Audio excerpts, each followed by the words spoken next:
Lok Sabha തെരഞ്ഞെടുപ്പിനൊരുങ്ങിയ India സഖ്യത്തിന്റെ ശക്തി പ്രകടനം ഇന്ന് പട്നയിൽ RJDയുടെ നേതൃത്വത്തിൽ നടക്കുന്ന ജൻവിശ്വാസ് മഹാറാലിയിൽ ഇന്ത്യ മുന്നണി നേതാക്കൾ പങ്കെടുക്കും. ന്യായ് യാത്രയ്ക്ക് ഇടവേള നൽകി രാഹുൽ ഗാന്ധി റാലിക്കെത്തും എന്നാണ് വിവരം. അച്യുതൻ ഡൽഹിയിൽ നിന്ന് വിശദാംശങ്ങളുമായി ചേരുന്നുണ്ട്. അച്യുതൻ, അങ്ങനെ ഇന്ത്യ സഖ്യത്തിന്റെ പ്രധാനപ്പെട്ട റാലികളിൽ ഒന്ന് പട്നയിൽ നടക്കാൻ പോവുകയാണല്ലോ, എന്തൊക്കെയാണ് വിവരങ്ങൾ അച്യുതൻ?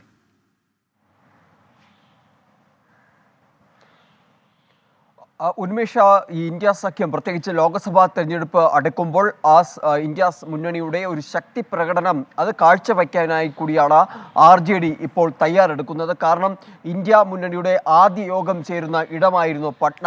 അതിനുശേഷം വലിയ രാഷ്ട്രീയ മാറ്റങ്ങളുണ്ടായി. പ്രത്യേകിച്ചും നിതീഷ് കുമാർ കൂറുമാറി NDAയിലേക്ക് പോയി. അങ്ങനെ പാട്നയിൽ, പ്രത്യേകിച്ച് ബീഹാറിൽ ഇന്ത്യ മുന്നണിക്ക് തിരിച്ചടി നേരിട്ടു. അതുകൊണ്ട് തന്നെയാണ് അവിടെ ഇത്തരമൊരു പൊതു റാലി നടത്തി ആ ഒരു ശക്തി തെളിയിക്കുവാനായി RJD ഇപ്പോൾ തയ്യാറെടുത്തിരിക്കുന്നത്. അത് ജൻവിശ്വാസ് മഹാറാലി എന്ന പേരിലാണ് ഈ റാലി ഇപ്പോൾ നടത്തുവാനായി RJD തീരുമാനിച്ചിരിക്കുന്നത്. ഇന്ന് അല്പസമയത്തിനകം ഈ റാലി ആരംഭിക്കും. ഇതിൽ പ്രധാനമായിട്ടും എല്ലാ പ്രതിപക്ഷ പാർട്ടികളുടെയും നേതാക്കളെ ക്ഷണിച്ചിട്ടുണ്ട്. CPIM general secretary Sitaram Yechury, Congress അധ്യക്ഷൻ Mallikarjuna Kharge, CPI general secretary D Raja, ഇതിന് പുറമെ CPIML, അതുപോലെ തന്നെ ആം ആദ്മി, NCP എന്നീ നേതാക്കളും ഈ റാലിയുടെ ഭാഗമാകും. രാഹുൽ ഗാന്ധി ഈ ന്യായ് യാത്രയ്ക്ക് ഒരു ഇടവേള നൽകി ഈ റാലിയിൽ പങ്കെടുക്കുമെന്നാണ് ജയറാം രമേശ് അറിയിച്ചിരിക്കുന്നത്.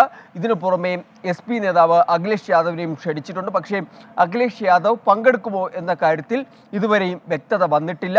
ശരി, എന്തായാലും ഈ ലാലു പ്രസാദ് യാദവ് ചില ആരോഗ്യ പ്രശ്നങ്ങൾ മൂലം രാഷ്ട്രീയത്തിൽ നിന്ന് അല്പം മാറിയുന്നൊരു സമയമാണ്. പക്ഷേ ഇന്ന് ഈ റാലിയിൽ അദ്ദേഹം ഉൾപ്പെടെ പങ്കെടുത്തുകൊണ്ട് ഇന്ത്യ സഖ്യത്തിന്റെ ഒരു ശക്തി തെളിയിക്കാൻ കൂടിയാണ് ഒരുങ്ങുന്നത്. ഉന്മേഷ്, അച്യുതനാണ് വിവരങ്ങൾ നൽകിയത് ഡൽഹിയിൽ നിന്ന്. ലോകത്തെവിടെയായാലും ഏത് സമയത്തും 24 വാർത്തകളും ഓഗ്മെന്റഡ് റിയാലിറ്റി പാക്കേജുകളും എക്സ്പ്ലെയിനറുകളും വിശദമായി കാണാൻ ഞങ്ങളുടെ YouTube ചാനൽ നിങ്ങൾക്ക് സബ്സ്ക്രൈബ് ചെയ്യാം.